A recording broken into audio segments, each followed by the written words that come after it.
Good afternoon, family. Once again, it's your DC dude. If you are already a subscriber to this channel, I want to welcome you back. However, if you are new to this channel, I recommend that you hit the subscribe button and the notification bell so you can stay in the know about where we're going to go. So this afternoon, we find ourselves at the National Mall. You probably already guessed that because the monument is right behind us. As you already know, the National Mall is the epicenter of where most of the monuments and memorials are in Washington, D.C., where millions of people come from not only all around the country, but all around the world to see and experience. After all, we got the monument right there. Then we have the National Museum of African American History and Culture over there.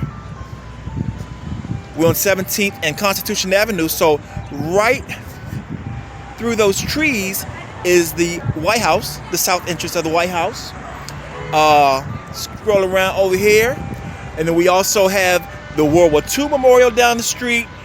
Bend the corner, we have Jefferson Memorial, Lincoln Memorial, Martin Luther King Memorial, all within a mile. All those museums and monuments are wonderful.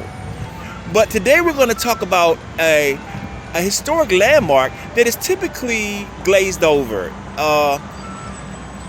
In my experience on tour buses, usually the tour guide might say a couple things as we drive by, right? So we're right here on the corner of 17th and Constitution Avenue. 17th and Constitution Avenue is right over here. So we're gonna scroll around here to this little house, and it's called the Lockkeepers house. First of all, it's the very first structure on the National Mall. So this very small 350 square foot house was built in 1837. It was built to house what was called the Lockkeeper back in the day. You see, there was a canal that ran along what today is Constitution Avenue. Runs approximately along there was a canal called the Washington City Canal, right? So the Lockkeeper lived here. He and his 13 children lived here for 20 years, from 1835 to 1855. So what was this Lockkeeper's job? First of all, he collected tolls, right? And he also kept records of commerce on the canal. He maintained the canal, and he also raised and lowered what was called a canal lock to control the flow of water for the passage of boats and their cargo. So George Washington and city planner Pierre L'Enfant proposed the idea of creating a canal in their city plan of 1791, right? And you know, George Washington was a riverman. Like, he understood the power of waterways. So he envisioned a canal helping to develop a local market and to turn Washington into a thriving commercial center. So for me, my personal opinion is, not only do I think the Lockkeeper's house is kind of, like I said, glazed over when it comes to doing tours in DC with all the touring companies. I think they just kind of do drive-bys and say a couple things. Or I just haven't experienced it. I just haven't experienced like a full talk about it, right? But I also think it's probably the most significant. Not only is it the first structure on the mall, but it sheds some light on the direction that George Washington wanted to see DC go in. You know, George Washington looked at the canal as a way for DC to become a part of the growing trade industry. But like most things in Pierre L'Enfant's aggressive, pretty elaborate plan, it wasn't in DC's budget. You know, it was a brand new city. We didn't have any money. You know, we really didn't have any money, and so, you know, the canal was one of the things that they couldn't afford to do. So what they did was they did a lottery and sold lottery tickets to try to come up with the money. Unfortunately, it didn't get there, and by 1809, Congress had decided to authorize $100,000 to construct the canal. So the Washington City Canal was formally opened in 1815. It flowed all the way from Anacostia River towards the Capitol, across the mall, and along what we call Constitution Avenue today. Hence, that's why the Lockkeepers house was where it is, right? And then it would, this is 17th Street, going down 17th Street towards south. Then it would dump into the Potomac River. So barges traveling along the canal bought firewood, which was an essential item back then, as we didn't have Pepco or Washington Gas yet, right? It also bought coal for fuel. It bought food supplies. It bought marble and stone for public buildings. So the canal would serve as a major thoroughfare, carrying boats full of cargo and people between the Anacostia River and the Potomac River until the railroads became a dominant form of transportation.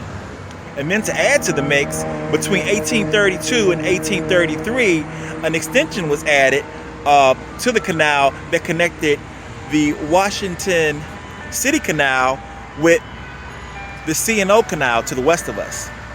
You know, the C&O Canal that runs through Georgetown. That extension was created and was finished in 1833. So now we have the Washington City Canal, we have the C&O Canal, we have the C&O Canal extension, the Anacostia River, we have Potomac River. So there's a lot in the mix. So 4 years after they finished the extension to the C&O Canal, this house was built. Because like I said, the extension was finished in 1833. In 1837, that's when they created this to help manage the traffic. Today, DC is primarily, the industry is government, but it certainly isn't the trade industry that George Washington hoped.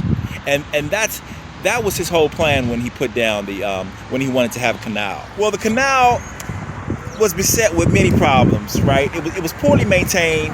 It was too shallow for large boats, and it frequently overflowed into the streets and into the mall area, right? And which residents constantly complained about. Because you have to remember, this is the early 1800s, right? So many people who lived in Washington D.C. lived around these areas. The area that that the canal, around the canal, was notoriously unsanitary, smelly, filled with garbage and sewage. Another thing was accidents commonly occurred. It was nothing for people and even livestock to fall into the canal, right?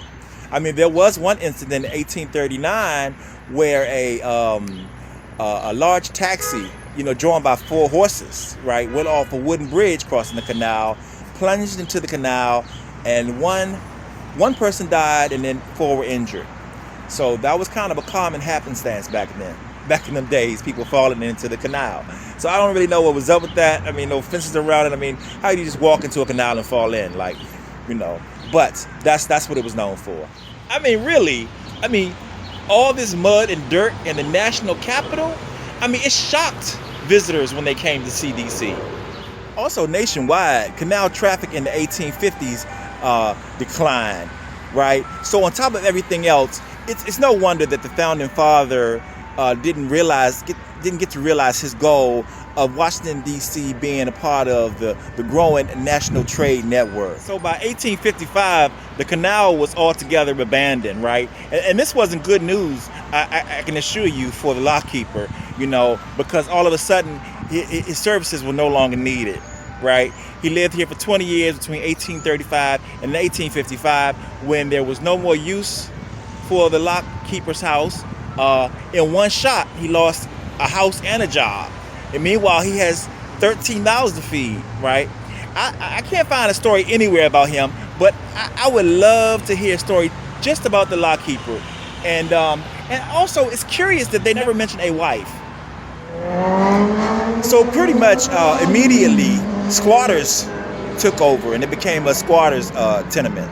So after 20 years without barge service on a dirty waterway, there were many proposals to revitalize, but in the 1870s, the arduous task of filling in the canal began.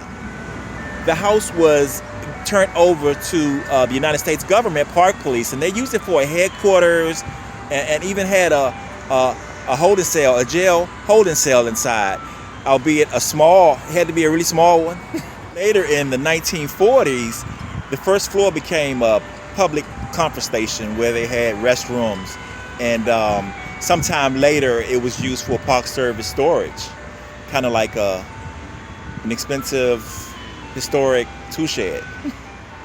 Also by the 1940s, going down Constitution Avenue is lined with government buildings, and that 1940s is when they started to construct those buildings.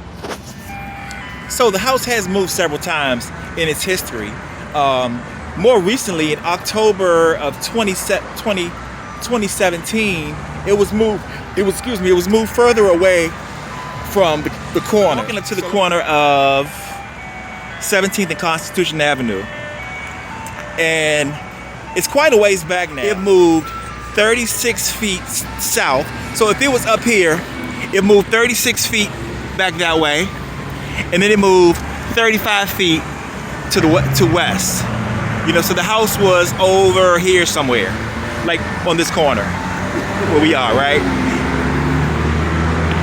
To keep it back from the traffic.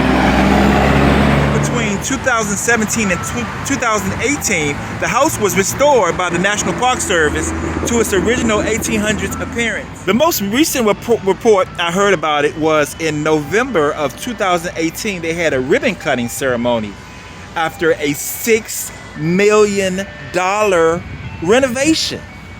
You know, when I hear huge numbers like that, when DC talk about what they spent for this memorial and that monument, and it's always in the millions. I mean, this house is only 350 square feet.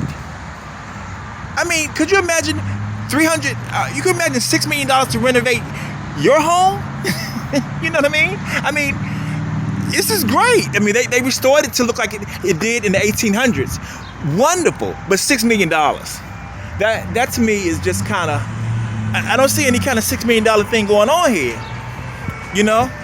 But anyway, that's just my opinion, folks. The last thing I could find on the house also was it now serves as a National Park Service education center as part of the first phase of a renovation of Constitution Gardens.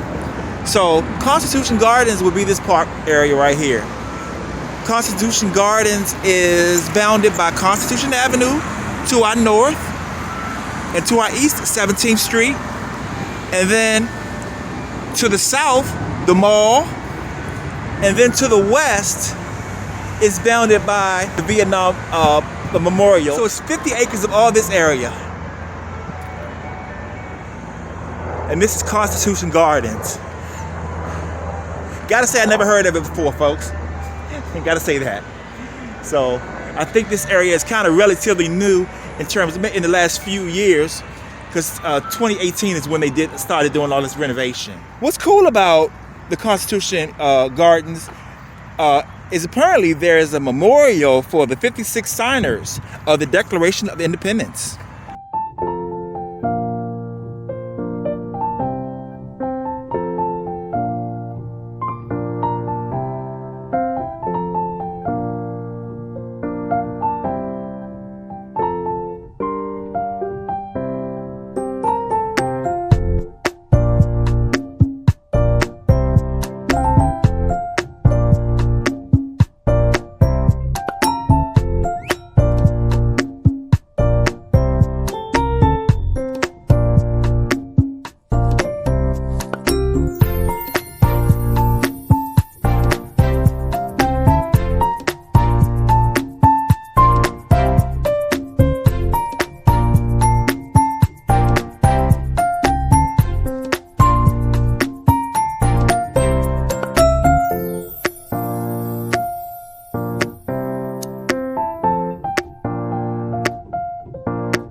Also in the 2018 report, they said that the Lockkeepers House is now accepting school groups, tours, and events.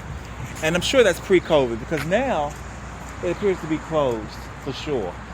But that's no surprise, because most of the museums, I have heard word that other museums will be opening up this month, partially the 25% thing or whatever. I don't know if this one's going to be a part of it, but apparently, pre-COVID, it was open to walk inside. Let's take a look inside through the window then.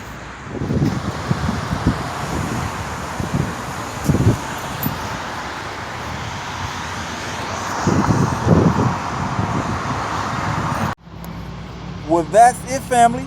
There is no telling where we're going to end up next. So if you want to ride, just click on subscribe.